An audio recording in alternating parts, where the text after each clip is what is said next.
Halo semua, jumpa lagi dengan saya Depri Saipullah. Sebenarnya ini agak ragu ya saya membuat video ini soal kembali pemain naturalisasi Kevin Dix dan juga pemain-pemain lainnya. Karena ada muncul rumor terbaru bahwa Kevin Dix menunggu panggilan dari PSSI. Dia malah merasa tidak pernah dipanggil oleh PSSI. Rumor ini muncul di akun Instagram pecinta timnas ya, akun-akun Instagram timnas Indonesia atau yang memberitakan atau memposting pemain-pemain keturunan Garuda Diaspora diantaranya. Di situ disebutkan bahwa Kevin Dix selama ini tidak pernah menolak gabung dengan timnas Indonesia. Bahkan dia selalu memikirkan soal timnas Indonesia. Hanya saja dia belum dan agennya belum mendapatkan panggilan dari PSSI. Benar atau tidak, saya cek lagi dan postingan itu ternyata hilang ya. Ya, oke lah. Kita belum tahu kebenaran soal itu ya, soal klaim itu. Tapi apapun, menurut saya PSSI sebagai pemutus kebijakan dalam hal ini Erick Thohir harus gerak cepat untuk mendapatkan pemain sekelas Kevin Dix. Dia salah satu yang sangat diinginkan oleh netizen. Ironisnya Kevin Dix ini sudah muncul sejak lama, sejak tahun lalu. Atau bukan 2 tahun lalu. Harusnya dia sudah gabung dengan timnas Indonesia.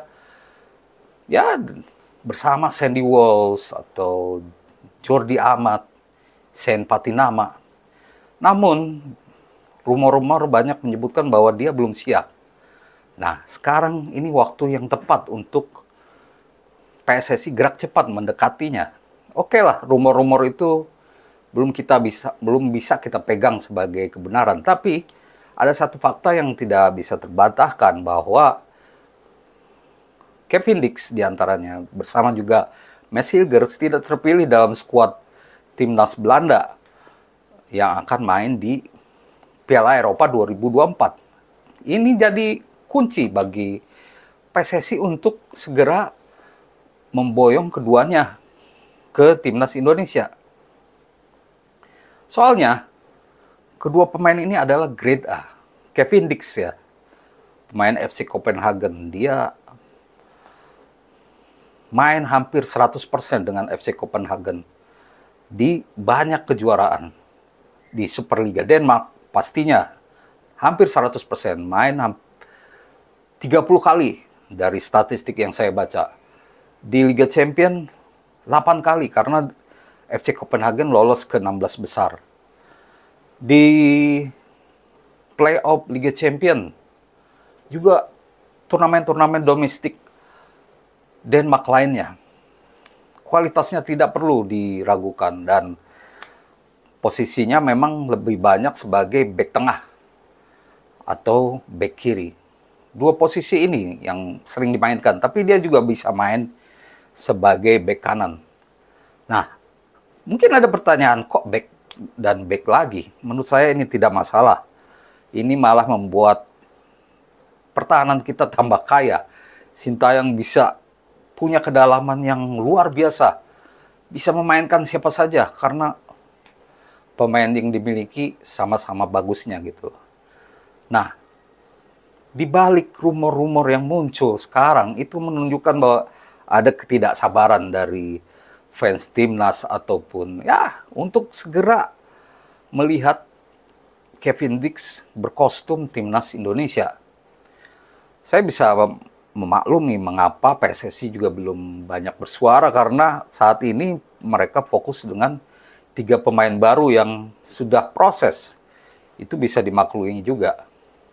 Nah, kapan kira-kira Kevin Dix sebaiknya bergabung ya?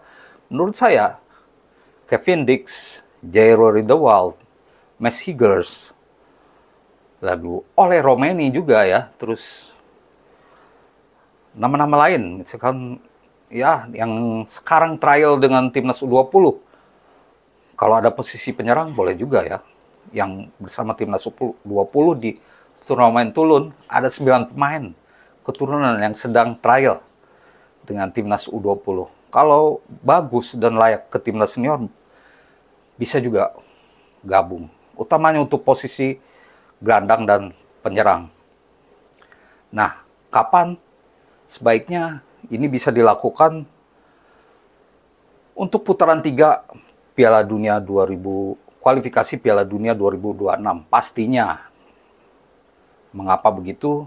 Karena ini adalah fase paling krusial. Memang kita bisa saja hanya berada di posisi 3 atau 4 karena masih ada harapan melaju ke putaran 4, tapi kan kita tidak ingin berlama-lama. Untuk memastikan itu kita harus bisa mengalahkan tim kuat. Sebagai negara dengan peringkat FIFA terbawah mungkin ya di putaran ketiga nanti, karena ya dengan asumsi kita lolos ya. Dan sepertinya sangat mungkin untuk lolos putaran 3 karena ada 2 laga kandang di depan. Kita mungkin menjadi negara dengan peringkat FIFA paling rendah. Nah, dengan kondisi ini kita hanya bisa menunggu di pot 3 melawan tim dari pot 1 dan pot 2 yang diisi oleh tim-tim dengan peringkat teratas, lebih atas. Apakah itu Jepang, Korea Selatan, Australia. Nah, siapapun lawannya kita harus siap dan minimal kita bisa meraih posisi 2 di putaran 3 nanti. Nah, Kevin Dix, Matthew Gers, Jerry Dawald menurut saya sudah sangat cukup untuk melengkapi kepingan-kepingan yang dicari Sintayong selama ini ya. Emil Audiero juga walaupun belum ada kabar sama sekali. Saya juga tidak yakin, tapi menurut saya dengan komposisi kiper yang ada sekarang, Martin Paes sudah cukup. Nah, untuk putaran 3, dengan Martin Paes, Jerry Dawald, J. Ijes, udah kepingan yang ada di timnas. Skuad yang dibutuhkan oleh Sintayong di timnas Indonesia ada semua. Khususnya lini pertahanan akan berlapis-lapis ya. Kita urutkan satu persatu. Di back tengah saja setidaknya ada 5 pemain yang siap, minus Elkan Bagot yang belum tahu apakah masih dipanggil atau tidak. Rizky Ridho, Justin Hubner, J. Ijes, Jordi Amat, dan Matthew Gers kalau jadi gabung ya. Lalu untuk back kiri ada 3 pemain berkualitas, Shane Patinama, Pratama Arhan, dan Calvin Verdong. Untuk back kanan ada 3 juga. Ada Sandy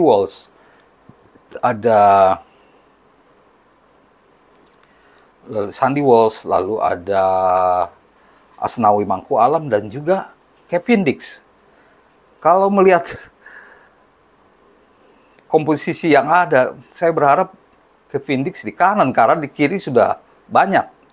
Belum lagi Nathan Chuaon ya, yang mungkin jadi gelandang ya di skuad Sintayong sekarang. Ya, bagaimana meraciknya itu lebih baik pusing karena banyak pemain daripada tidak ada. Sintayong menurut saya tidak akan masalah dengan kelebihan atau banyaknya pemain yang bagus. Nah, yang saat ini harus diperhatikan tentu adalah putaran 2, menyelesaikan dulu putaran 2. Ada 2 laga dan timnas Indonesia sangat menanti bagaimana kejelasan proses naturalisasi Jens Schraven dan Calvin Verdong. Hingga hari ini, 24 Mei, saya belum mendapatkan berita terbaru keduanya menjalani sidang DPR. Mungkin karena libur ya, libur panjang ini. Dari Kamis, Jumat, Sabtu, Minggu. Mungkin kita harapkan Senin ya, saat tesnya dimulai. Ada sidang sekaligus, nunggu lagi hingga mungkin akhir Mei lah. Bisa ngambil sumpah dan sudah bisa main pada 6 Juni nanti. Karena inilah yang menjadi fokus utama kita adalah menyelesaikan 2 proses naturalisasi dan juga Martin Paes yang masih menunggu hasil sidang CAS-nya yang masih dalam proses. Dan diharapkan semuanya selesai akhir Mei sehingga saat melawan Irak mereka semua bisa main. Demikian ulasan saya soal update pemain-pemain naturalisasi yang ditunggu timnas Indonesia. Semoga menjadi informasi yang baik untuk teman-teman semua. Terima kasih dan salam olahraga.